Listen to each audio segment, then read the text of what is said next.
अस्सलाम वालेकुम दोस्तों, सुनो गौर से, सुनो तवज्जो से, दरूद शरीफ पढ़े सल्लल्लाहु अलैहि वसल्लम। और हज़रत अब्दुल्ला बिन मुबारक रहमतुल्लाह अलैह का एक वाक़िया सुनिए गौर से कि हज़रत अब्दुल्ला बिन मुबारक रहमतुल्लाह अलैह जो बहुत ऊंचे दर्जे के बुज़ुर्ग और सूफ़ी थे, इमाम अबू हनीफा रहमतुल्लाह अलैह के ज़माने की वो है वो, और उनके शागिर्दों में से है। शुरू में बहुत मालदार, दौलतमंद और बहुत आज़ाद किस्म के थे। ज़मीनें और जायदाद थी, बागायत वगैरह थे। न इल्म से कोई ताल्लुक़, न दीन से कोई ताल्लुक़। पीने पिलाने वाले और गाने बजाने वाले थे। उनके सफरचंद के बागायत थे। एक मर्तबा जब सफरचंद पकने का मौसम आया तो उन्होंने अपने दोस्तों के साथ उसी बगीचे में डेरा डाल लिया और वही मुकीम हो गए, ताकि वहाँ ताज़ा ताज़ा सफरचंद तोड़कर खाएंगे और तफरीह करेंगे। अब वहाँ खाने पक रहे हैं और सेब खाए जा रहे हैं और शराब व कबाब का दौर भी चल रहा है। एक बार खाने पीने के बाद मौसीकी का प्रोग्राम हुआ। हज़रत अब्दुल्ला बिन मुबारक खुद भी बेहतरीन साज बजाने वाले थे।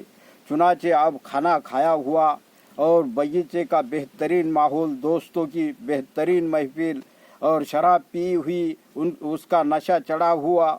हाथ में सितार है, उसको बजा रहे हैं। सितार बजाते बजाते सो गए और आँख लग गई। जब आँख खुली तो देखा कि हाथ में सितार है। चुनाचे बेदार होने पर फिर सितार बजाना शुरू कर दिया, लेकिन सितार बजता नहीं है, उसमें से आवाज़ नहीं निकलती।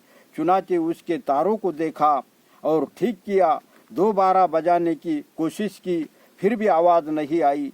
तीसरी मर्तबा जब ठीक करके बजाने की कोशिश की तो अब उसके अंदर से आवाज़ आने के बजाय कुरान करीम की एक आयत की आवाज़ आ रही है। वो आयत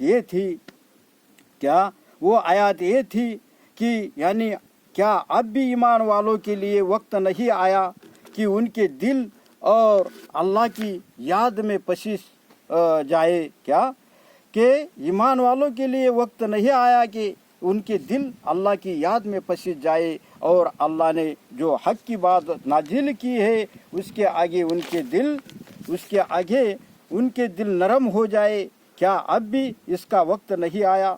ये आवाज़ उस सितार से आ रही थी। बहरहाल अल्लाह ताला जिस किसी बंदे को अपनी तरफ खींचना चाहते हैं तो ऐसे गैबी सामान भी पैदा करते हैं। क्या ऐसे गैबी सामान भी पैदा फरमा देते हैं? जब सितार से ये आवाज़ सुनी, बस उसी वक्त दिल की दुनिया बदल गई और ज़बान से इस आयत का जवाब दिया कि ये अल्लाह, वो वक्त आ गया। उसी वक्त गाने बजाने और शराब कबाब से तौबा की और फिर दिल में इल्म हासिल करने का तकाजा और जज्बा पैदा हुआ और इल्म हासिल करना शुरू किया और इतने बड़े आलिम बने कि हदीस में बहुत ऊंचे दर्जे के इमाम बन गए। इमाम अबू हनीफा रहमतुल्लाह अलैह की शागिर्दी का शर्फ हासिल किया और अब उनका कौल हदीस के अंदर भी हुज्जत का दर्जा रखता है और सूफिया किराम के सूफिया किराम के भी बड़े इमाम बन गए।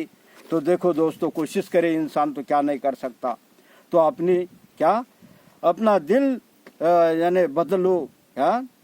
यानी बता है, जब तक अपन यानी ये सोचेंगे नहीं बदलने के बारे में तो तब तक के अल्लाह भी फिर क्या दिल बदलता नहीं। तो दिल अपना बदलो और अपना आखिरत की सही ज़िंदगी संवारो। तो अल्लाह आप लोगों को कहने सुनने ज़्यादा अमल की तौफीक नसीब अता फरमाए।